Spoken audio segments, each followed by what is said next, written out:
Hello again. People commenting here sometimes complain and get a little tetchy with me because I'm always moaning about immigration but never seem to offer any practical solutions. I have not done so because I'm old and my days of campaigning in that way are long behind me. If anybody did want to do something though, the solution is fairly simple. I shall outline it once, then go back to my usual moaning about the deplorable state of Britain in the modern age. Two things must be clearly understood. The first is that any political change, alteration in the law and so on, will have to be accomplished using the existing political system, that is to say the Labour and Conservative parties. I have explained before, as I did yesterday partly, that there is no chance at all of any explicitly anti-immigration party ever making any sort of progress in this country. It doesn't matter why that should be, it happens to be the case. The second thing which must be borne in mind is that almost all the experts and senior politicians of both the Labour and Conservative parties are in favour of continuing large-scale immigration. It doesn't matter why they are in favour of it, or even whether they are right or wrong. The fact is that almost everybody who matters on the political scene, and also in academia, is keen on immigration. On the face of it, this seems like a big problem. How do we get all those important people to change their minds? Well, we don't need to. I don't give a stuff what either Liz Truss or Keir Starmer thinks. I want them to do what I think is best. Perhaps looking at home education in this country will give us a clue about the best way to proceed here. The view of almost every MP and government minister in Britain is that home education should be regulated, and the homes of those whose children are not at school should be visited and inspected, and the quality of education which they are receiving should be checked to see if it's of sufficiently high quality. All education experts, almost every teacher, doctors, psychologists, all the other professionals involved in any way with childhood development and education feel the same way. And yet, home education in this country is still completely unregulated. When my daughter turned 5 in the 1990s, I simply didn't send her to school. I didn't have to tell anybody.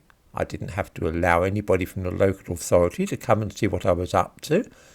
I just educated her without reference to anybody else. Despite frantic efforts by all sorts of politicians and professionals in the quarter of a century since then, including a great effort by the Labour government, which was going to be a new law which would introduce all sorts of regulation for home education, the situation in Britain today is exactly the same.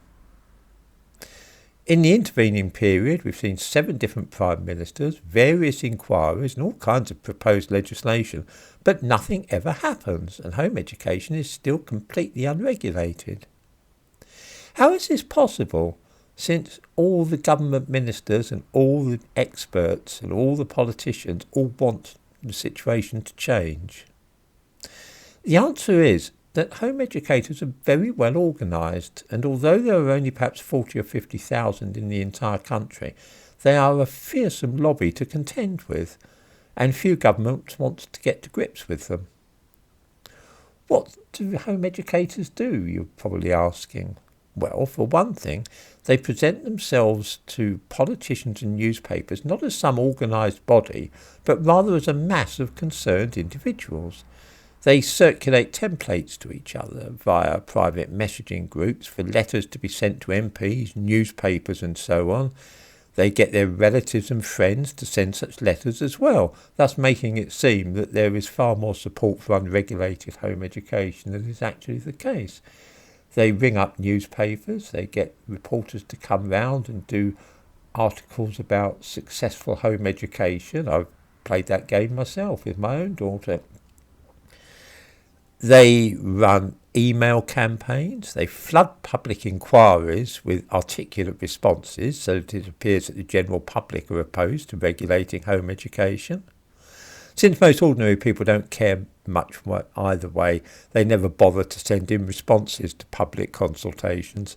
But if there's any sort of call for submissions to an inquiry, all the professionals in education will send in their responses, agreeing the need for registration and monitoring.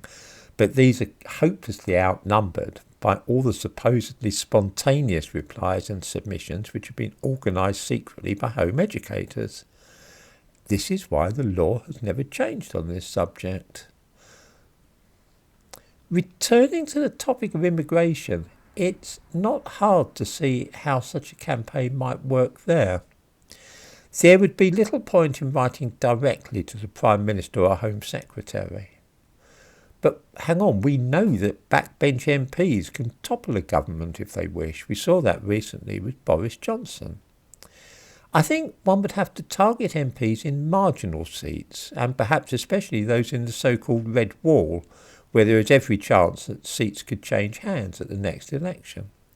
Suppose that MPs in such constituencies were to receive thousands or tens of thousands of letters about immigration and asylum, especially as it affected their local area, their own constituency. If these were coordinated well enough, and I don't just mean duplicated letters, because that's always a bit of a giveaway. I mean people looking at a template and then carefully crafting their own reply, emailing and posting letters, and sending things to the newspapers and getting newspaper reporters to come round and to talk to them.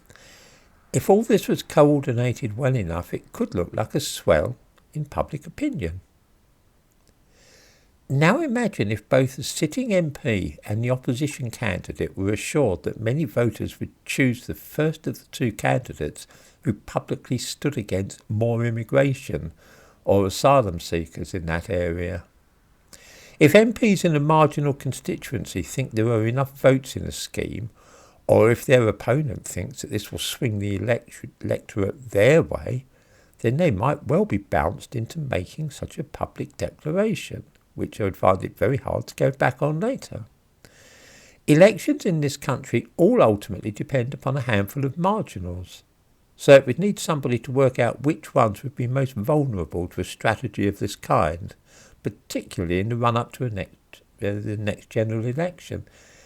We've got 2 years until the next election. It's not long. I think that a campaign like that could easily be launched in that time. I think that with a little organisation it would be possible to get a project like this off the ground, and if enough backbench MPs had made public statements about immigration, then these people would have an effect upon the government. We know, as I say, that this can work because we saw how a Prime Minister was brought down in this way just a few months ago. I can think of half a dozen other ways that a small number of dedicated activists might possibly swing things in this way. But I think that's plenty to be going on with for now.